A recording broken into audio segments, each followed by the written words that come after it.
Babayan yung ano, yung naging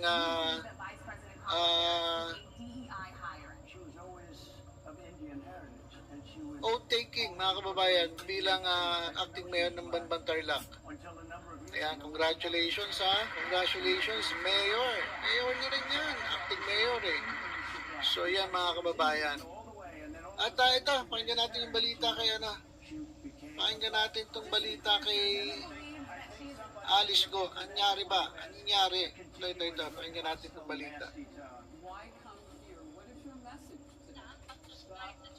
People from invading our country, coming from the border, are millions and millions of people that happen to be taking black jobs. Anyari. You had Dali lang po ah. What exactly is a black Ito. is anybody that has a job. That's what it is. Anybody that has a job. And they're taking the employment away from black people.